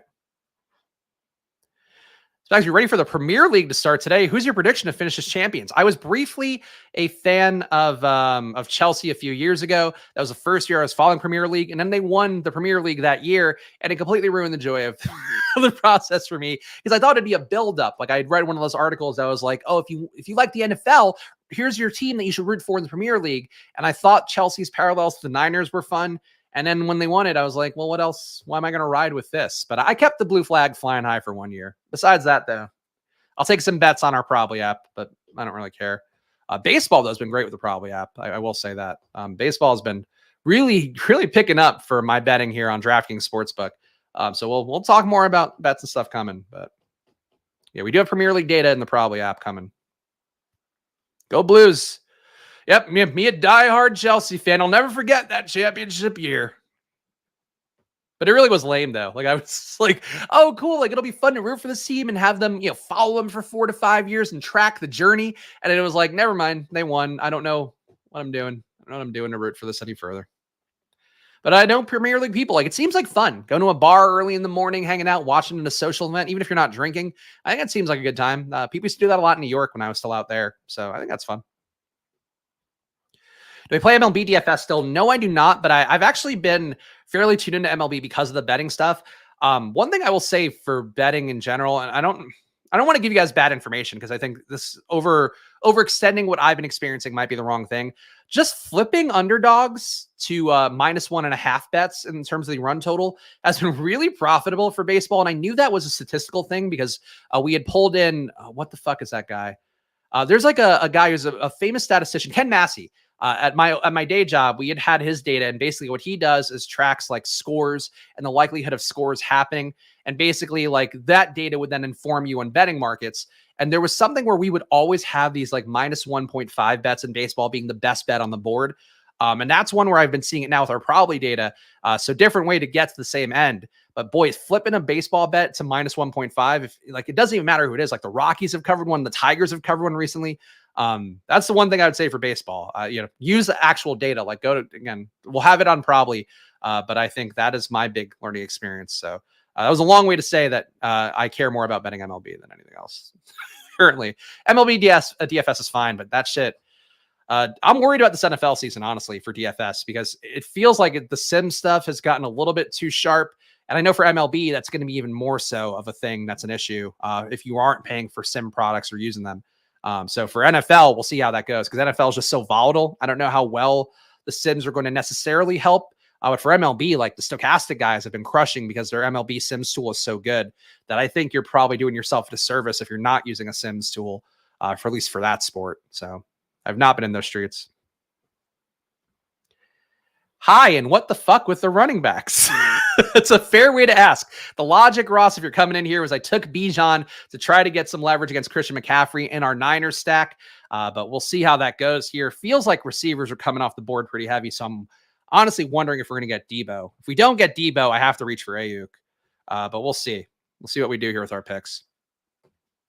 Bijan, though, I said it. Like, if you're going to take a running back in the first round or, first round 1-2 turn, Bijan and Chubb are the two. I firmly believe that. No people love Tony Pollard. I still think there's potential there, but if that offense is regressive and doesn't use Pollard in as creative of a way, I think he's going to run into some trouble as an undersized guy who kind of lost some steam at the end of last year, which people, I think, don't talk about enough, but he did kind of lose some effectiveness down the stretch just because he is a smaller guy. I think took a little bit of a beating, but they were able to keep getting him into spots to succeed. I do think this year, if they're going to do a Brian Schottenheimer offense, just run him up the gut, he's going to have some problems with that, I think. Fucking A. All right, no Debo. Tough spot for the Niners stack. Really tough. We'll pull it out somehow. A Niners stack with George Kittle might be the move. Ugh. This is the one draft that Debo goes, like, why would you take him? He never goes early. Debo's just one of those guys that absolutely never goes early. And here, when I need to stack Niners, Debo goes early. Motherfucker. All right. Well, we have a bet on the Jets. It's a Brown stack again, guys. Amari Cooper, come on down. So Wilson and Cooper, and then we'll see if I want to reach like crazy. Oh, fuck, man. There's just like Ayuk's not going to come back. Kittle might. Man, tough spot to pull off Niners. For the optimal Niner stack, I think you can skip Debo. You can take him, you can skip him. I think Ayuk, McCaffrey, Kittle would be the Niner stack that I would push towards, with obviously with Purdy at QB. So if we're going to give you the answer to what a Niner stack should be, that's it. For me, though, it's not going to be that today.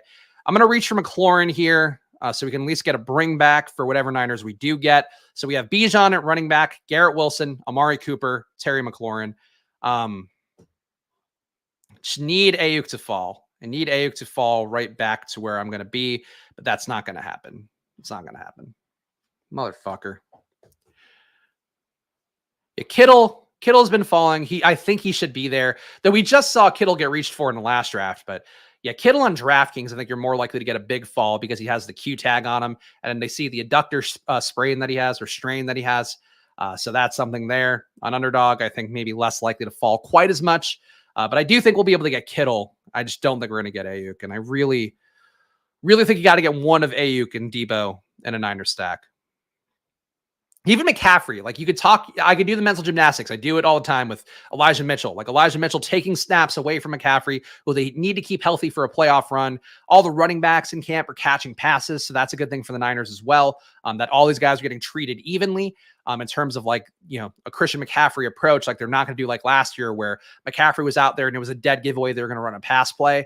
This year, all the backs are catching passes. So like point being, I could have taken Mitchell here, but if I don't get one of Debo or Ayuk, I just think that's a little bit flimsy for a Niner stack. The good news is I do have enough Niners in my portfolio anyway, but for the exercise of SPAGS stacks, this is not going to be, I think, a good enough Niner stack. Yeah, TDP crushing in camp too. TDP catching touchdowns. Cobb, by the way, drafting a stupid team here. This is not the way to draft in 2023. 4 running backs in a row. I guess maybe, I don't know, weekly winners, you can do that. I don't know. Playing for the regular season prize, even, that feels a little bit too much. Would never go through like 3 running backs you could do. 4 is too many in a row. You're going to get no receivers of note if you take 4 running backs in a row. Brees at 43. Hello. Yeah, no, Brees falls a lot. It's a good deal. Not uncommon at this point, but people obviously still worried about the Brees injury, still worried about Dalvin Cook coming in. So those are all things that I think are hurting him a little bit in terms of ADP right now. I back in on TDP for Niners running back 2. No, I think it's still Mitchell. Mitchell was looking really good in camp before he got hurt. I guess if you want to say that Mitchell gets hurt, then it probably becomes more TDP-ish. But I think TDP is still competing with Jordan Mason there. So you're really asking a couple things go wild in that parlay. Good camp by TDP. I did like him last year, but I think it's Mitchell or bust. I think if you're taking a non-McCaffrey running back for the Niners. How can we get the Probably app? Get on the waitlist, probablyapp.com. We're going to have it sometime within the next few weeks, just basically buttoning up some final things in terms of the way that things work in terms of sorting. Basically, like there's going to be paid products we have as part of it, but they're not functioning the way that they need to in terms of the profitability sort and whatever. But the core stuff is working okay. So I send out an email every week with like, here's some plus EV bets. Here's what the markets are saying kind of thing. Here's an update on the product. So get on the wait list and you'll get an email from me later tonight at probablyapp.com, problyapp.com. And it's also in the description down below. There goes Ayuk at 52. Oh, man. This is just going to be an annoying room. A lot of 0 RB teams. But also, like, stupid 0 RB teams. This guy took Metcalf at 21. That's so fucking dumb. Metcalf is going mid 30s sometimes. Like Metcalf, I have so much of, and I have them all at like 30 to 35 for the most part, maybe a few late 20s. Taking him at 21 at this point in Best Ball Mania is such a bad pick. There'll be every kind of bet possible. Literally every bet in the world will be on our app. The hard part has been figuring out how to make it so you don't have to sign up for like Betway and all these other fringe books. So what we're doing is making it so you can click the probability and then see like, hey, here's the best available bet in the world right now. Here's the odds that you should try to target for the expected value that we're getting out of it. And like, because basically what I want to do is try to think about how a consumer would use it. And I just think consumers aren't going to sign up for Betway, BetMGM, Caesars. Like I don't expect people to sign up for every book. So that's been the big part of the focus for us. But yeah, all the prop bets, everything is in there. The filtering for it though is a little bit weak. All right, so let's say Kittle here. I'm not going to leave that to chance. So our Niners stack is officially afoot. We do have a week 17 correlation with Terry McLaurin. Missed out on the star receivers, but doesn't mean the team's dead. It just means that I'm not exactly achieving the goal in the way that I would like to. But that's going to happen sometimes. Man, this guy absolutely, by the way, this guy had a sick team to start with, and he absolutely ruined it with these 2 picks. Travis Etienne's so many bad signals for him with how the Jacksonville treated him last year, starting the season with him and James Robinson splitting carries, then switching to JaMychal Hasty when they saw that Travis Etienne was not doing good pass protection. Then they draft Tank Bigsby. They signed Ernest Johnson. Etienne, bad pick. Najee, we kind of know why. That guy had a really nice start to build around with Diggs and Brown. I wish he had done something different. Okay. But back to our team. Do you still need to get more Tyler Lockett, I think. So let's do him. Let's do him. I have enough Marquise Brown too. I think that's part of it. Brown, by the way, will fall heavily on DraftKings. Yesterday, I got Marquise Brown. He has a 70 ADP on DraftKings because he has a Q tag on him. He fell to 90 to me on DraftKings yesterday. So I think there's a little bit of concern about Marquise Brown, at least on those streets. Probably less so on the DraftKings streets, on the Underdog streets rather. Can I invest in Probably app? I mean, if you have a lot of money, we are going to try to push for funding, but looking for 500 to 750K. So if you have that, let me know, James. But we're not doing like a crowdfunding thing now. If anything, I think what I'm trying to do is really charge people not a lot of money to have access to the data, because I think that's how we beat the sports books, is giving people access to data for a lot cheaper. So our most expensive package that includes like the live data as well as like all the sports, that's going to be $49.99 a month. And then you can also get 10% off with our promo codes. So it'll be cheaper than anything else out there and mobile entirely. So I think those are things that make us unique, but we'll have more to come here. At some point, I'll unveil it on a stream. Just honestly, I could probably show it today. Let's see if I have it on this computer. I'm actually going to need to email it to myself from over here, but I'll show you guys probably. We'll do that. We'll do that at the end. Why not? Hopefully it's working okay today. Sometimes there are things our CTO is working on and then things break. And then I go, oh shit, I'm an asshole. All right. All right. I'm sending it to myself here. I'll show you guys at the end. Dylan made it. He's really excited about it. Love to hear it. Love to hear it. Boomers hate the Q/out tags on DK. Loving my Dobbins, Tony on the 8-9 turn. Yeah, there's so much value. Like literally you could just go through and draft every guy with a Q or an out tag. And I think that's something where it's basically like shopping at Walmart. Like if you want to go with those old commercials with the smiley face guy, that's what drafting on DraftKings is like. It's just discounts everywhere because this guy is hurt for a week in August. I know we talk a lot about it. I know you've seen me tilt my face off at DraftKings lately, but that is why you go through the muck and the mire for DraftKings, is because there's still a lot of upside to be had there just from getting super teams that you have no chance of building on Underdog. Dylan got 3 drafts in a row from the one spot last night. He's apologizing for his excitement, but hey, that's solid. I honestly feel like I've never seen more people complaining about their lack of 101s and stuff. And I don't know if that's just the random number generator and people, doing 10 entries and wondering why they're not getting 101s. But I do feel like there's a lot of people unhappy with their outlay of random number generators. And I know for me too, like I have not gotten a lot of 102s, but if you have Jefferson, I'd rather have that anyway. Bullock has 30% breeze with an average ADP in the 4th on DK. Yeah, that's DraftKings living for you. People do not want to draft him. I mean, and he's got it on both ends with he's got the Q tag on him, and then also people worried about Dalvin. And then DraftKings drafters also think Dalvin is better than he is because they're tend to be a little more on the cash side. So you get a lot of ways to get Brees cheap there. Jonathan Taylor goes in the 40s sometimes now too because of his injury stuff. There's a lot of things on DraftKings that are advantageous. And again, I will always swear by drafting 9 p.m. or later, especially, and you're going to get some weird shit. And sometimes it's going to be annoying, but probably worth it at the end. Pickens goes. Would have been nice for him to fall to me, but of course he does not. Nothing Niners related coming up anytime soon. Dotson goes too, so I can't even go that way. Just shit, man. I'm going to take Swift here. No reason why, just kind of need to get a little bit more. Some vague concerns about Rashad Penny. I don't know that I should be concerned, but I just wish his usage were better in camp so far. Swift, I've had enough of. I have more than the field, I think, of Swift, Penny, and Gainwell, so I'm trying to just get whatever outcome works out there. But Swift falling a little bit here, I'm okay with. Also thought I would get Deshaun on the way back, but Avery is just vibes-based drafting here. So what are we going to do? Stupid fucking drafts. Ugh. Nothing worse than people drafting teams that aren't good and ruining your team. Or not ruining your team, but ruining things that you want to do with your team. That's how I'm feeling about this one.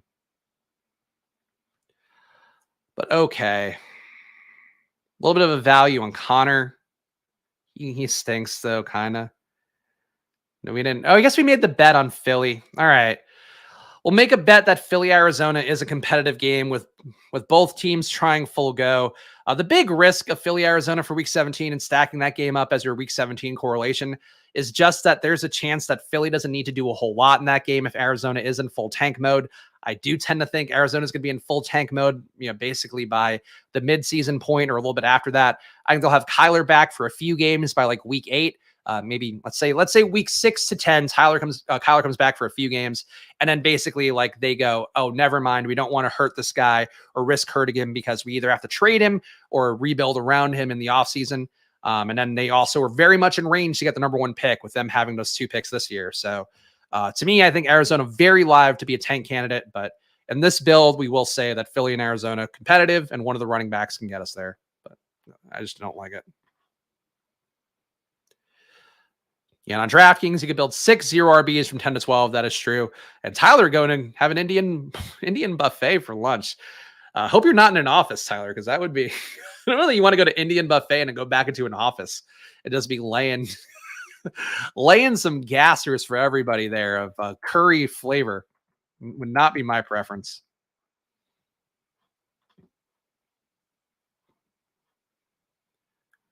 All right. So our team so far, 0-3-4-1, Bijan, DeAndre Swift, James Conner, a receiver, Garrett Wilson, Amari Cooper, Terry McLaurin, Tyler Lockett, tight end, George Kittle. It's technically a Niner stack, but we have not got, so that's catching you up if you're joining the stream right now. Naan. Get that naan. Tikka masala is my favorite Indian food. Not a big Indian food guy, though. Would rather have Thai. If we're going to go with like fully busting your taste buds, I'd rather go with spicy Thai things than Indian things personally. Shout out to everybody hanging out here, by the way. Appreciate all you guys joining here. Of course, if you're new around here, don't forget to subscribe down below. Splash Play on its march to 3,000 subs. Eventually, we're going to get there, but I do appreciate everybody coming to hang out here. And of course, hit the like button. Helps us fight the algorithms and all that, and also get seen by more people, which is the main thing for Splash Play at this point. But appreciate all you guys hanging out very much. Fun to do this show and fun to have people actually participate and push back and talk about Indian food, talk about their alcoholic dads. A little something for everybody here.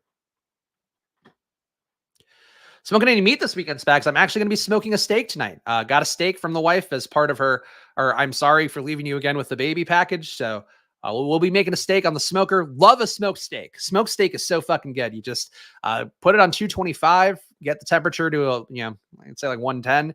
And then full the sear after, full high heat sear. That is one of my favorite ways to eat steak. But smoked chicken has also been crushing for us lately. Smoked drumsticks with the hot honey hog barbecue.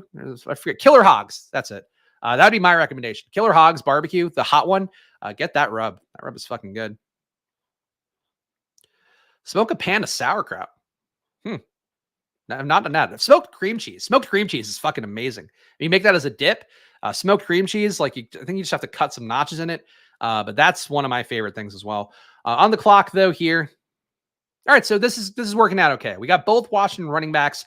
I've been taking a little more Gibson lately. I talked about it on yesterday's stream, but I do think it's bodes pretty well for Gibson that he is so receptive to Eric Bieniemy's harsh coaching. Was the one player on the Washington Commanders team that gave positive quotes about Bieniemy, and the article talking about him, and the Athletic article rather, talking about Bieniemy's harsh coaching style and how some of the players are not responding to it well in Washington. So that's part of why I've been a Robinson guy. I'm still on paper a Robinson guy, but I do think getting some more Gibson down the home stretch works pretty well for me. So that's chef talk. I've been trying to get better at cooking. Actually, I did make bacon in the oven before here, which takes fucking forever, but it's a little bit better. So that's why I've been doing that recently. But yeah, I've been cooking a little bit more just because I feel like you got to with the baby. Just being around the house a little more. Make it better for yourself. Chill Spags. Way too hungry for this convo. Sorry to get you. Your taste buds aroused, Nick. Nick, your last name sounds like pizza. Think about that. All right. We got a pick coming up here. Some fun names on the board. See what Avery does. All right. Nothing useful. Definitely need a fifth receiver here. Hard to pass on another AR share, but we only have 4. We only have 4 receivers, so we got to go for a little more upside. Oh, I hate it. Am I really going to pass on AR? No, fuck that. This is my fucking brand. How can I pass on? He's starting tomorrow. No chance. I can't pass on AR here. AR, come on down. You're the one thing salvaging this team of Niners that got pecked away by all these fuckers. It's an AR day, folks. Put on your jersey. If you're playing along at home, put on your Anthony Richardson jersey. There we go. Ooh, I need a gift to celebrate this.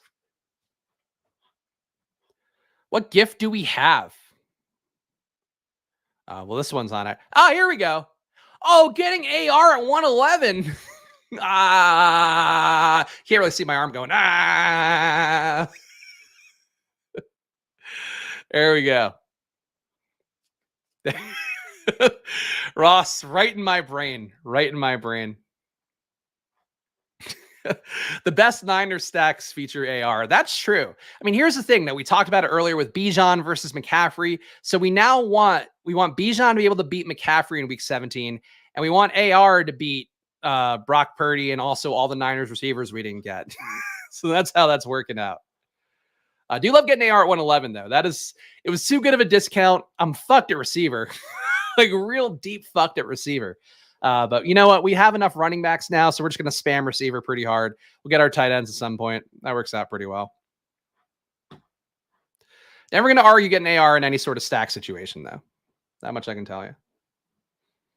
My AR bags, we'll do the exposures at the end, but my AR bags are not as high as they could be, if I'm being honest.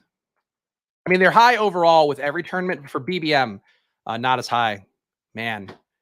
Only 21% AR for me right now. I feel shame. I feel shame for that. I think I'll still get to the 25 by the time BBM closes, but I probably should be buying the AR dip more. He just hasn't been aligning well for me ADP wise. Around 18, Danny Gray is still in play. That's a good point. Danny Gray hasn't gotten reps. I think he's in position to move ahead of Juwan Jennings, I think, just because he is so fast. Juwan Jennings, like a more reliable boundary receiver. But if I were the Niners, like you have year 2 of Danny Gray, he's kind of on the Brandon Ayuk trajectory where they were so harsh to Brandon Ayuk and then eventually gave him the run after building comfort and had his ability to do what he's being asked of on the field. So if Danny Gray improves, fucking Mitchell goes to the icon ahead of ADP. Yeah, the icon is a regular in chat. I got to tell you, man, you ruined a lot of my drafts. Love you, Jeremy, but Jesus, dude. Not expect reaching for Elijah Mitchell to be a thing. But I guess, you know what? It's fine. I wasn't going to take another running back anyway. So never mind, Jeremy. But still. How dare you take a Niner? How dare you be in chat and take a single Niner? Not Lock high. No, I was very low on Drew Lock. I had 2% Drew Lock. I just had more than people who were in the public had Drew Lock. But no, I was Drew Lock though looked okay last night. He's back, baby. I did think about putting out a Drew Lock tweet, and then I think that was when he threw a pick, and I was like, oh, never mind. But he beat the prop lines by a wide margin to Drew Lock. So kudos to him. Yeah. I'm not gonna mute you like I do for 5 minutes if anybody snipes my QB. But you're on thin ice, Jeremy. Getting in all my giraffes. It's a reach because Mitchell's fallen a lot recently because of the injury stuff. But yeah, he wasn't coming back to him at 143. But it's also like he doesn't have anything else with Mitchell. I don't know. Not the time I'd reach for Mitchell, but Jeremy's gonna do what Jeremy's gonna do. All right, we got jack shit. God, I have to take a fourth receiver. This is why I hate taking receivers in this range. For the record, Darnell Mooney will be our correlation for Bijan. Yucky.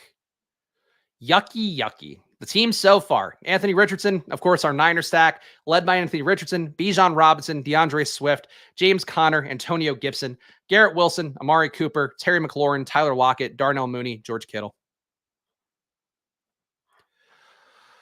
When do we have to get Purdy? 165. So we probably need to take him 159. I think we'll be fine for Purdy, hopefully. Now that I've said that out loud, I'm sure we will not be fine to get Purdy there. But that's what I'm thinking. Do not want to take him at 135. I'll tell you that much. Yeah, Mooney works. I think because we have Bijan, Mooney works. I just kind of hate, and I know I've talked to Ross specifically about this, but I just hate bets on the Bears that don't include Justin Fields, just because there's so many things now pushing me towards Justin Fields. There were some nice EPA numbers put out by Pro Football Focus. Let me make my pick here. God, just hate all the guys in this range.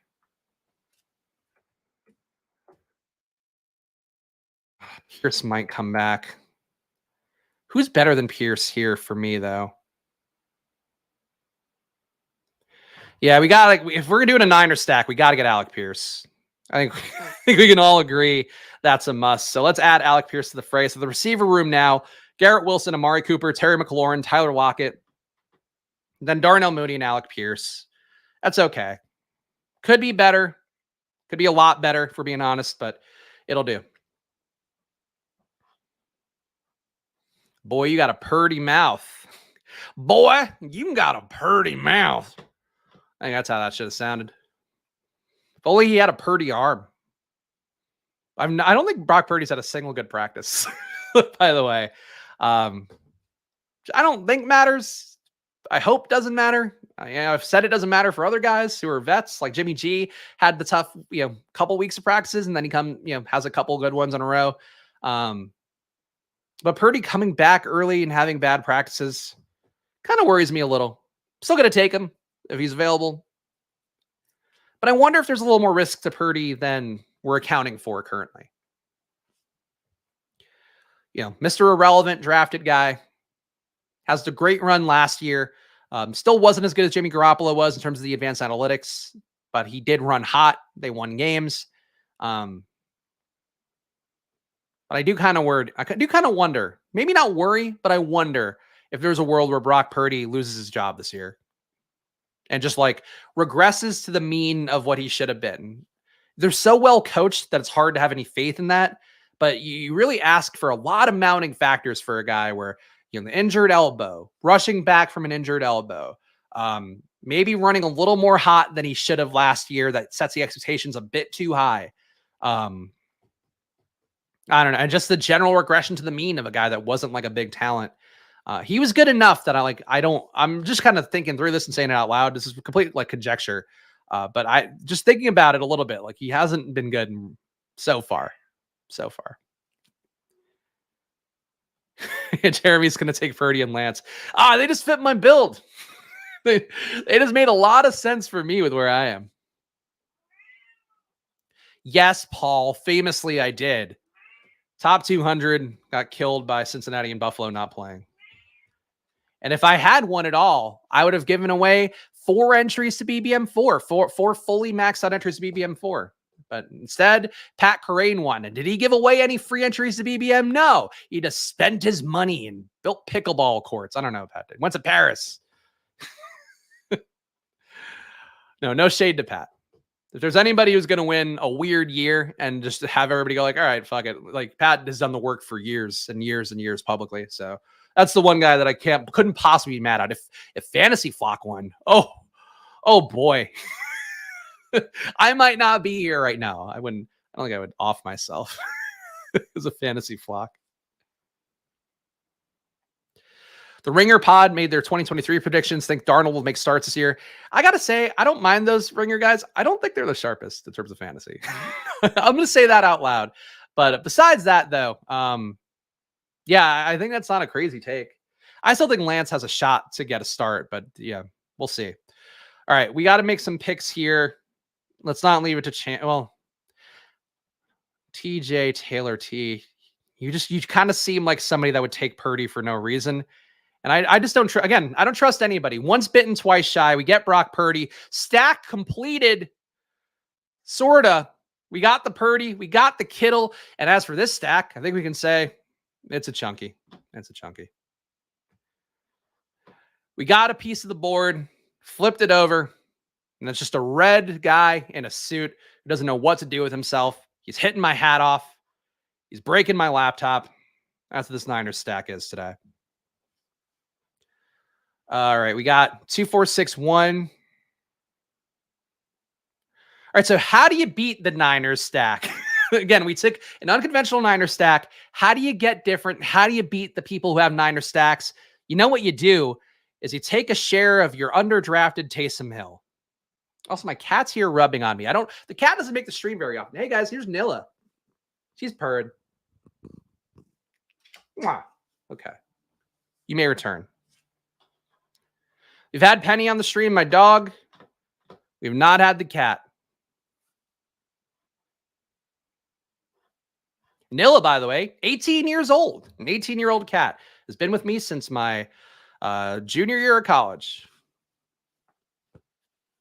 So she has seen a lot of things that a cat shouldn't see.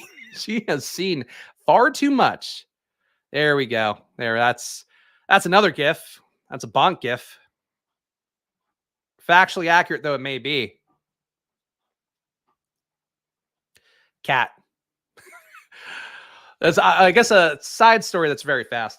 One of Luca's first words was cat. He saw Nilla and said cat, and then never said the word cat again. Like, he has not said cat once since then. Now he says like other, he says like ball and dog, and has always been saying dad and whatever. And but yeah, said cat once, never said cat again. Loves the cat though. If Smitty of the Fantasy Football Show won, I don't know what I would do with myself. I would light all the best ball data pool studies on fire. I've heard you guys talk about the Smitty character, and I don't know who he is. The only Smitty I know is my old pal at Barstool. So I can't speak to the Smitty, but we all have somebody I'm sure we don't want to see win BBM. I just don't want to be the guy you don't want to see win BBM. I would hope you want to see me win, but like as long as you don't actively disdain me for the potential of winning, I think we're okay. But yeah, I am just to tease it because it's not really anything right now. If I do win BBM4, by the way, I'm running the giveaway back, and we will do 5 fully maxed entries for 5 people for BBM5. It's going to would be my giveaway if I win BBM4. But we got a lot of hurdles before we can do that giveaway, guys. It's not like Pete's 15,000 subs giveaway. This is like all right, ride with me, subscribe now, and if you're subscribed by the time that I win in 5 months, then maybe you can win a fully bankrolled BBM5. Oh, thank you, Carlos. I'd love to see you win. You're much nicer than 10-minute and James, who are selfish. Selfish. Shame on you. No, but I do think that, like, with how life has gone, I've always believed that life is like a series of ebbs and flows where sometimes you're running hot, and obviously we're all, gambling people, betting people, whatever. People are spending money on things. So you know how that goes. There are times where you can't lose. There are times where you can do nothing but lose. in life, I've always believed it's ebbs and flows. And I could tell you, with the year that I've had with Football Outsiders fucking me as bad as they have, like I told you guys on the stream yesterday, and I'll just be real with you guys. We're supposed to do a call with our CEO of Football Outsiders, who hasn't paid us in 4 months as of next week. And he was like, yeah, I'll call you at 11. Didn't call me at 11, was like in another meeting, had to do the stream. And he said, oh, I'll call you this time period. Doesn't call, doesn't respond to a text. And I am owed so much money. So if the run bad is that bad, the run good's got to be good, right? That's what I think. So if anybody deserves to win BBM4, my suffering of the last 4 months, and honestly the last year, I think would qualify me for it. But it is all game of ebbs and flows. I will always say that. All right, so we got 2462. I think we could take a fifth. I don't want to, you know what? Well,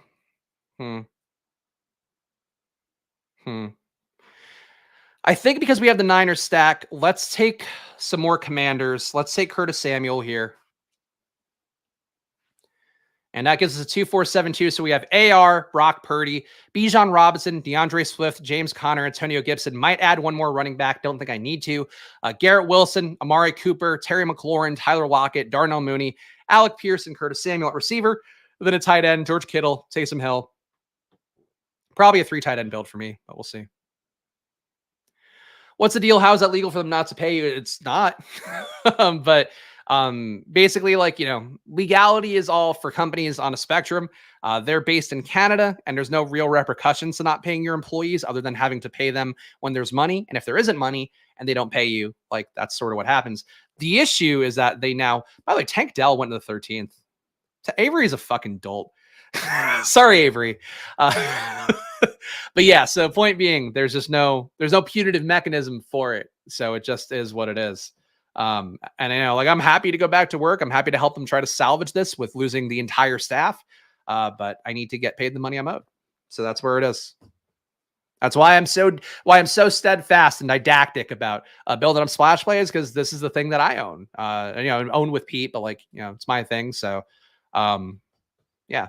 So that's why. And Avery is going to do something stupid. Okay. Darius Slayton in the 16th. Stupid, but not as stupid as the other things he's done. All right. 2472. Still feeling like we could use some more firepower overall. I'm going to take Ford again. I just don't love having 4 running back builds. And I don't think we really took enough high draft capital, guys, to feel like that's a 4 running back build. Like the names here, I think scream 4 running back, where it's like Bijan, Swift, Connor, Gibson, and the attack on Ford. I feel like it just gives you a little more fluidity. And we do have the bet on the Jets in Cleveland. So there we go. Oh, thank you. Love Stars is going to win, but he'll free roll me. Okay, good. As long as somebody's going to free roll me, that's fine. If I can get all you guys to guarantee me that you're going to free roll me specifically if you win, then we're good. Then we're fine. Then you can win. With no look until 5 today, I think a 3rd draft is in order. I don't know. I think it's time for me to go back into the woodshed. I don't have a woodshed. The metaphorical woodshed. I think it's time for me to smoke some weed and lay on the couch. I will show you guys my exposures, and I'll show you probably as well if you guys want to see that here for the diehards. Yeah, that's what I'm thinking, Nick. But the thing is, like, they're not declaring bankruptcy, so it's just this weird in between thing. They didn't lay anybody off, didn't furlough anybody. It's very frustrating. It's been very frustrating to deal with, but what can you do besides put on a brave face and hope that things work out and pester people until they do? But the disrespect, I think, of stuff, of not following through and anything is like the most frustrating part to me. Because I try to come in and treat everybody with respect for the most part. So like having not following through on calls, not doing calls when you're supposed to do a call, not updating, not all that stuff. Not my fave. Not the way that probably will be run. I'll tell you that much. That's the one thing I have not tried. If only I had an alcoholic dad to tell me these things and maybe help threaten them, then we can get there. Tie it all back. Call back to the alcoholic dads out there. Oh, round 8, Kyle Juszczyk is in play if thin at running back. Oh, boy. I don't think we're that thin. I think we're okay. Thanks, James. No, I've not played into Italian stereotypes and left a severed horse head in their bed. It's also they're in Canada. I don't know. Can you bring a severed horse head through country lines? Would I have to kill a Canadian horse? Put it in his bed? I don't know. No, I've tried to be good cop because like I'm doing it for our staff and everything, but now it's just like once you get to 4 months and 8 payroll cycles, I don't know what you do. It's like one of those things like where, if you owe the bank $10,000, the bank owns you. If you owe the bank $1 billion, you own the bank. Like it's one of those situations to me. Severed horse heads aside, one of those situations. So tempted to draft 4 tight ends here. Maybe it's a time for you. You got Kmet at such a discount. I don't know. I'd stick with those 3. I think Kmet, Knox, and Henry. That's a perfectly fine 3 tight end there. I'm going to take Sam Howell here because we have AR, because we have Purdy and Howell. I think it's a good build here to go here. Obviously, correlating here, the Week 17 QB is not always the favorite thing of some people out there. I think you're as likely to hit on a high-scoring game as you are a dog shit game. But because we have the 3rd QB, there's really nothing wrong with taking 2 QBs in the same game anyway. But just to explain the logic there, I don't think it's ever a god-awful thing. But I think especially if you have 3 QBs, like taking 2 of the QBs in the same game, just gives you a better shot for Week 17. Good to know. Ben saying I would not cross borders with any part of the horse. Yeah, a lot of weird international laws. The one specific law that Canada has is like we're a very nice country, but if you do bring a severed horse head over, we do have very strict punishments for that one. Oh, you can't be bringing that horse head about. That was my Canadian impression. I hope it really crushed. Hope for all our Canadian fans. They love that one.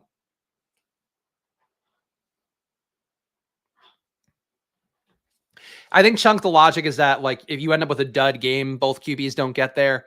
But I think it's also like you could end up with the greatest game of all and have both sides of it. So I get it. But I think the logic is then that like you can have your QB stack with like parts of a game stack then, and you're still getting that benefit. But I don't know why people really feel so strongly about it, but I know they do. There was somebody I was thinking about taking, and now I'm completely blanking. Oh, Mayer went, so never mind. Let's just get another Musgrave share. I feel like I never feel good about having Taysom as my tight end 2. I feel like he's a part of a 3 tight end build. So final team here with a Niner stack. Technically, we did get a Niner stack. Anthony Richardson, Brock Purdy, Sam Howell at QB. Running back, Bijan, DeAndre Swift, James Conner, Antonio Gibson, Jerome Ford. A receiver, Garrett Wilson, Amari Cooper, Terry McLaurin, Tyler Lockett, Darnell Mooney, Alec Pierce, Curtis Samuel, Eden Kittle, Taysom Hill, Luke Musgrave.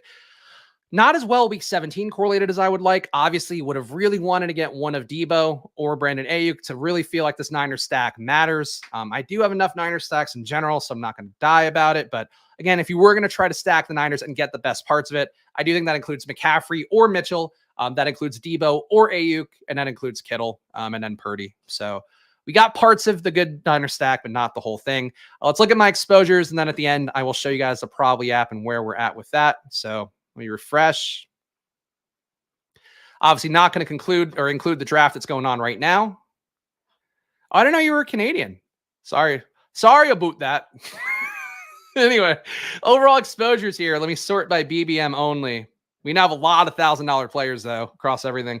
Christian Watson still number 1 at 32%. Number 2, Jalen Warren at 29%. Number 3, Kendre Miller at 25%. Number 4, Roshan, 25%. And number 5, Michael Pittman, the same 25% as Roshan. He's come down a little bit. QB, AR is still my number 1 at 21%. My Kenny Pickett bet is increasing, which... 14% Kenny Pickett, Jordan Love 13%, Kirk Cousins 12.6%. Gotta get him with all that Justin Jefferson. And number 5, Deshaun Watson at 11%. CJ Stroud tied with him as well, but I am buying the Stroud dip if there is one. At running back, Jalen Warren again 29%, Kendre Miller 25%, Roshan 25%, Zach Charbonnet 23%. Go Zach, keep hurting everybody. Devin Singletary number 5 at 22%.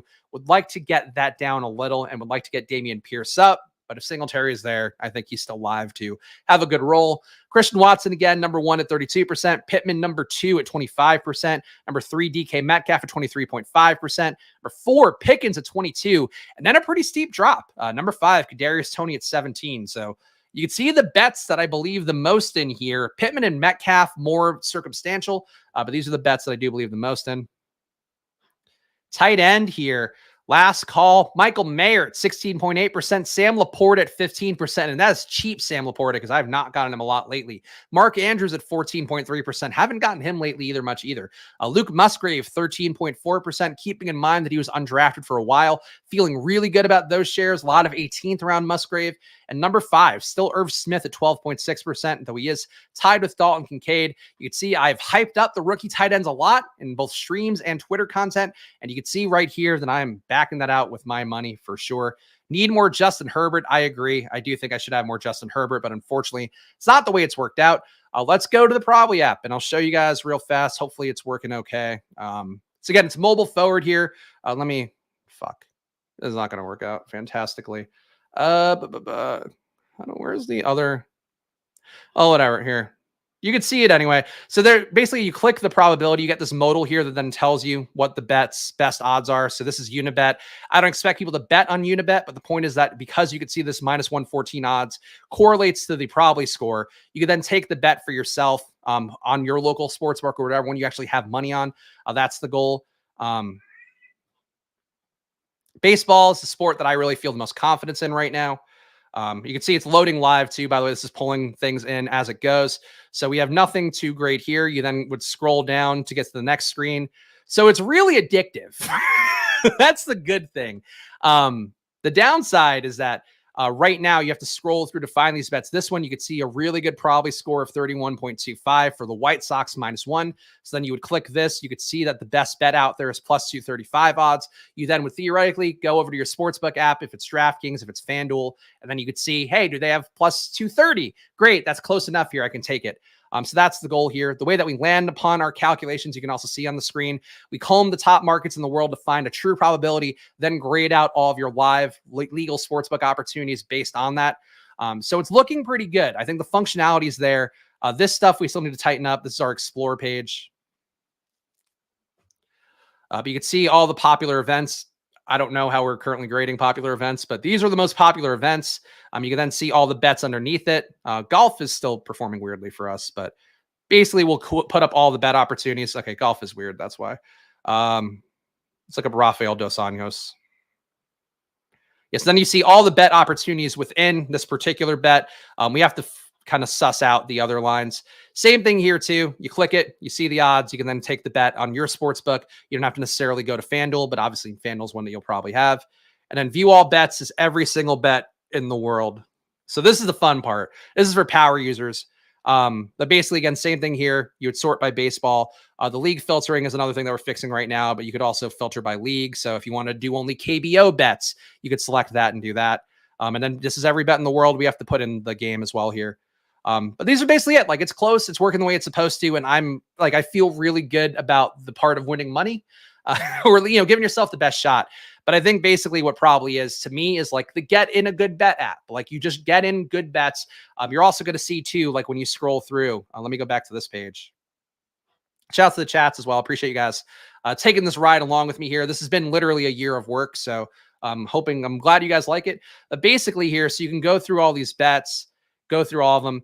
You're going to see a lot of negative numbers. And I think this is the most informative thing. Oh, fuck, you can't see it because of my dumb face. Oh, I'm so stupid. I took off one of the screens here. Hold on. I can figure this out.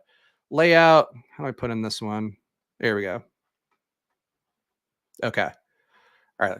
Let's go to this version of it. There we go. So now you can see everything. So you're going to see a lot of negative scores. And that's the thing that I think is the most important for everybody to learn from, is that betting is hard. Every bet is designed for it to not be profitable for you. So that's the first learning point that I would say for anybody, is that when you go through here, you're going to see a lot of bets that are not profitable. That's the point of the exercise, is that it's like a needle in a haystack to find ones that are good. So this one's a low probability one, does have a theoretically positive expected value. So if you found this bet at plus 650, like, it's a long shot bet, one that pays off. It pays off a lot of things. Yes, the probably score is our expected value calculation, but we're rebranding it because the point of probably is to be like safe and welcoming and informative, and to not, confuse people like every other betting tool out there does. So that's sort of what this is. And basically, that's why you're going to see a lot of negative numbers. So when this goes out to our email list, you can get on the wait list at problyapp.com, PROBLY app.com. You'll get first access there basically. But overall, and you can see the loading screen, it's infinite scroll. So it just keeps going. But I think for me, the part of the why I want to do this tool is two-pronged. I want to make money. I wanted to get paid by a company that's ideally owned by me, but also like I think sports betting is broken right now. And I think it's going to get worse with the ESPN stuff. So basically this tool to me is like a Kelly Blue Book or a Kayak. I think is the best example of it, where it's like, you should know how to price every bet. You should know what the true probability is of it hitting. It's all live data as well. So it'll be in real time. But I think for me, this is like a consumer protection thing. This is a thing too, where I think you can make fun bets for the cost of like buying a video game once a month. That's the goal here of what we're doing at Probably, and I'm putting my life in it. I've put my savings into it. So that and hopefully you guys know from being on the stream with me, that I only put my full ass into things, and I only try to give you guys the best foot forward and the best data, and really taking from my lessons at Stochastic. I don't want anybody to lose money off of this, and that's what we've put together as a tool that is designed to help you lose less money and hopefully win some money. So that's the goal. Very difficult to get a plus EV bet. As soon as there's a good line, it gets hammered, then moves back to minus EV. There's some things that we've done differently that I don't want to fully reveal. Basically, we can figure out the signal for bets a little bit better with Probably. So I actually don't find a lot of bets that are inactive at this point. And because we also have so many bets, like you're going to find some. So that's the tough part.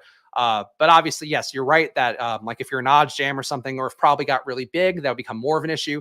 For now, though, like if you're getting in bets on Probably, you are going to be getting them in pretty good and getting good live odds and good data and all that stuff.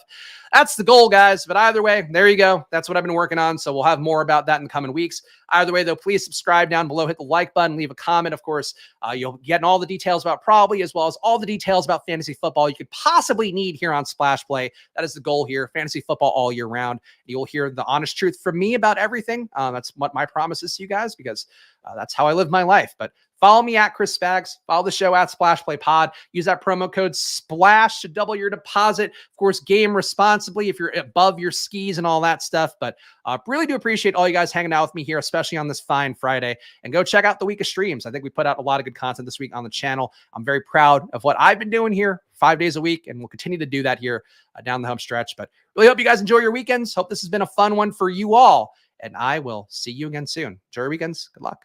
Bye.